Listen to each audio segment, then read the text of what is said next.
ትንቢተ ኤርምያስ መጽሐፍ ምዕራፍ 33 ከቁጥር 1 ጀምሮ ያለው ክፍል አብረን እናነባለን። ቶሎ ብላችሁ ድረሱልን። የአምላካችን ቅዱስ የእግዚአብሔርን ቃል ለእግዚአብሔር ክብር በጌታ በኢየሱስ ስም እናነባለን። ኤርምያስ ገና በግዞቱ ቤት አደባባይ ታስሮ ሳለ የእግዚአብሔር ቃል ሁለተኛ ጊዜ እንዲህ ሲል መጣለት።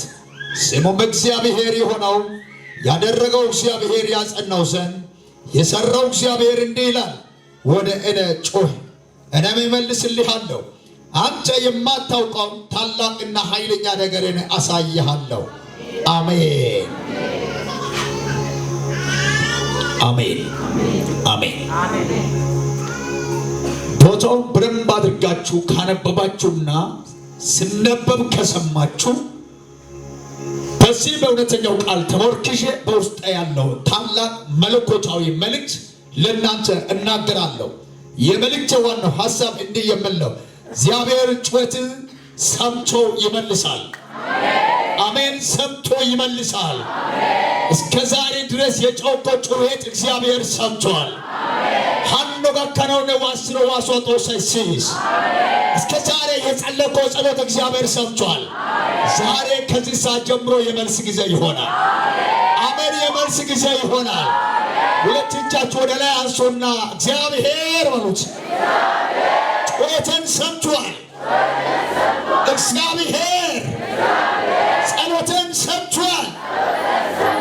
ከዚህ በኋላ የጩኸት ጊዜ ሳይሆን የመልስ ጊዜ ይሆናል። አሜን። የመልስ ጊዜ ይሆናል።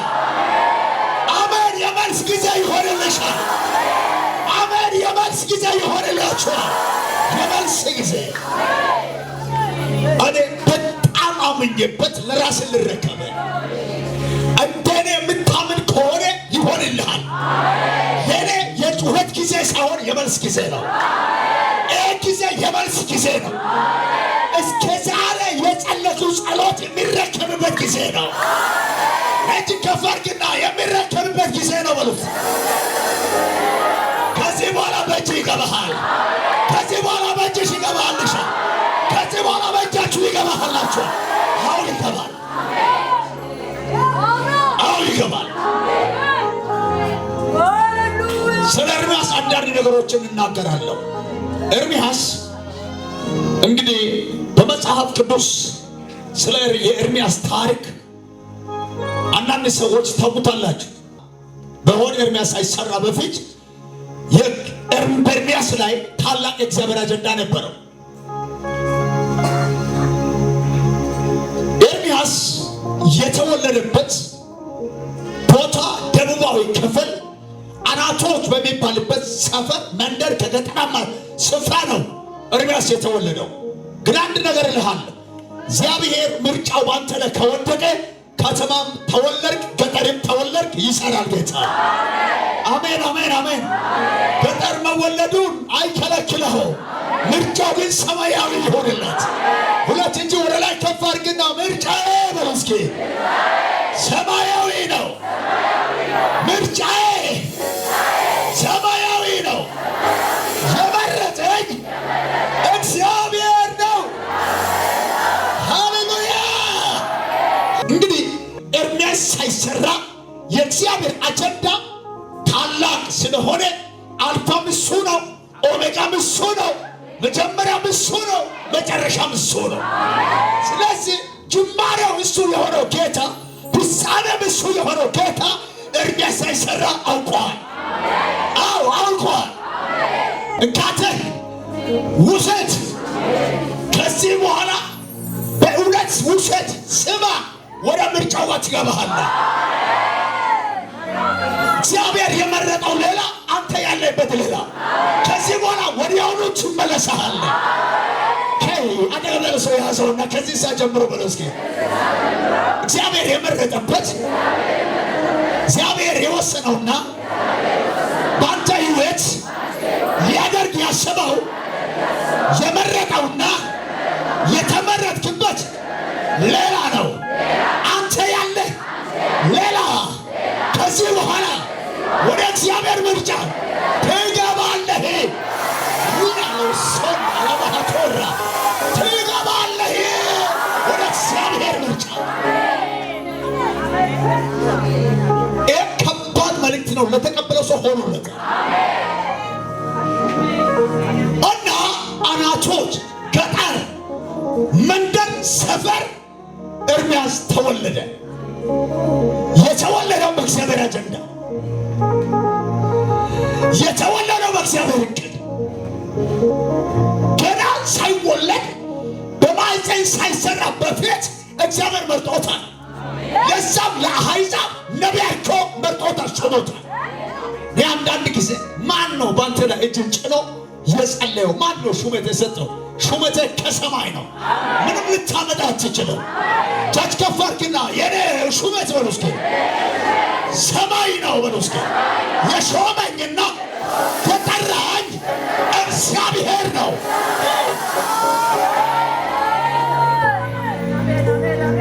መረጠ አልመረጠም፣ እጅ ጫነ አልጫነ፣ ሰማይ መርጦ በሰማይ አጀንዳ ከተወለድኩ ወደ ሰማይ አጀንዳ ውስጥ መግባት የግድ ነው።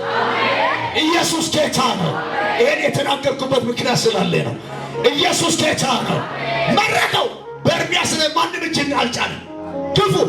ግቡና ተመልከቱ። በእግዚአብሔር ቃል ውስጥ አንብቡ፣ አድኑ። ማነው በኤርምያስ ላይ እጁን የጫነው?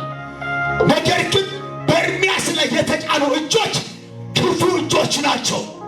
ለመግደል እጅን አነሱት፣ ለማጥፋት እጅን አነሱት፣ ከግንብ ጋር አጣብቆ ለማሰር እጅን አነሱ እንጂ ኤርምያስን ለመሾም እጅን አላነሱት። ነገር ግን ትክክለኛ ነቢይ ነው።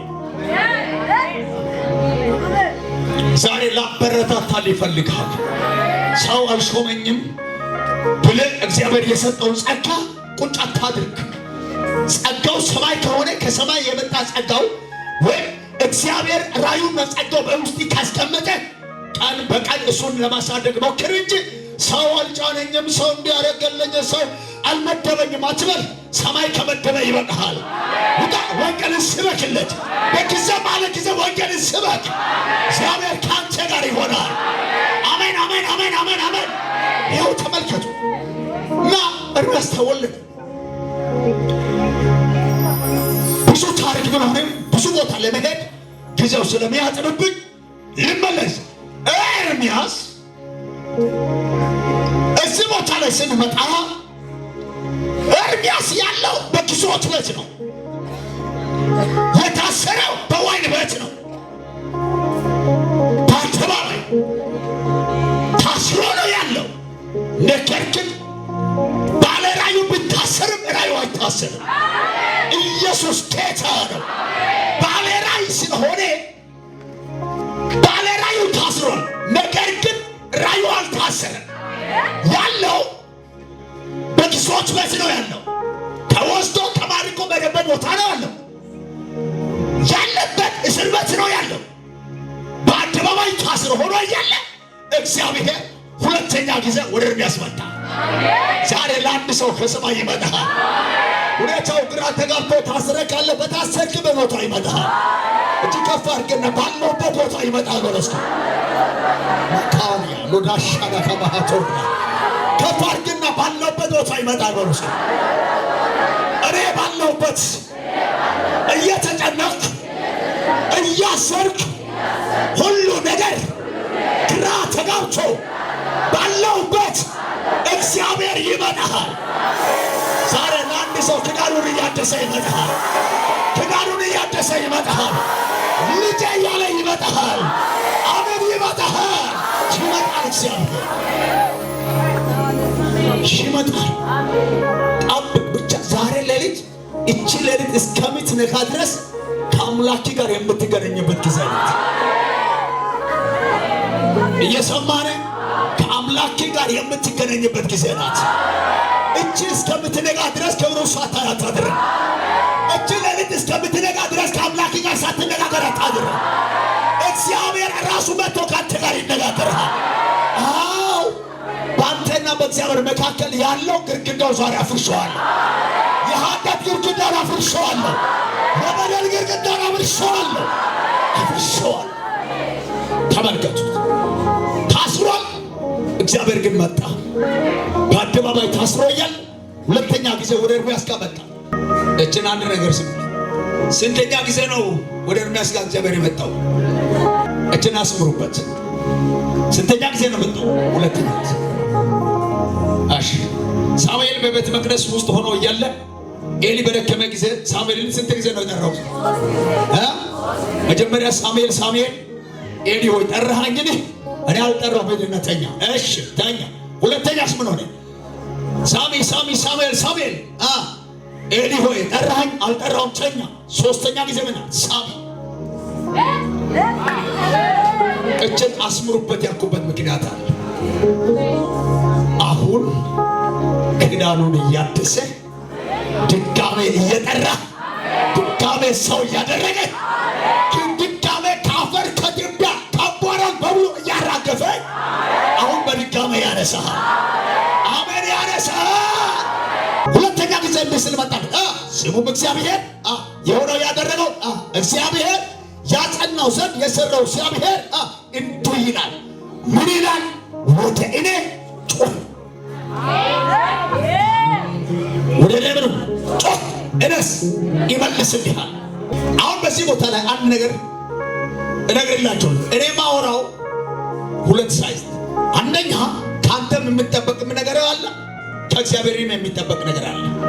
ከአንተ የምጠብቀው መጮህ ነው፣ መልስ ግን ከሰማይ።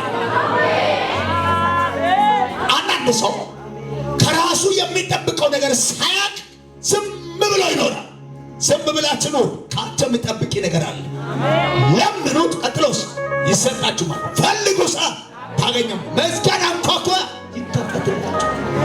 እዛ ጋር የሰው ድርሻም አለ፣ የእግዚአብሔርም ድርሻ አለ። እዚህ ጋር ምን አለ? ኤርምያስን የአንተ ድርሻ ምንድን ነው? ወደ እኔ ጩህ ነው ያለ። እኔስ እመልስልሃለሁ፣ እኔስ እመልስልሃለሁ። አንድ ሰው ይሄን ቃል ቶሎ አንብብልህ እስኪ። ለማን ነው ታዲያ ኤርምያስን ጮህ ያለው? ትንቢተ ኤርምያስ እዛ ቦታ ላይ ምዕራፍ 29 ከቁጥር 10 እስከ 12 ያለችውን ክፍል ምዕራፍ 29 ከቁጥር 10 እስከ 12 እግዚአብሔር እንዲህ ይላልና ሰባው ዓመት በባቢሎን በተፈጸመ ጊዜ ይጎበኛችኋለሁ፣ ወደዚህም ስፍራ ይመልሳችሁ ዘንድ መልካሚቱን ቃሌን ይፈጽምላችኋለሁ። ለእናንተ የማስባትን ሐሳብ እኔ አውቃለሁ። ፍጻሜና ተስፋ እሰጣችሁ ዘንድ የሰላም ሐሳብ እንጂ የክፉ ነገር አይደለም። ቀጥሎ ያለው ትክክለኛው እዚህ ጋር ያለው። እሺ ቀጥሎስ ምን ይላል? እናንተም ትጠሩኛላችሁ፣ ሄዳችሁ ወደ እኔ ትጸልያላችሁ፣ እኔም እሰማችኋለሁ።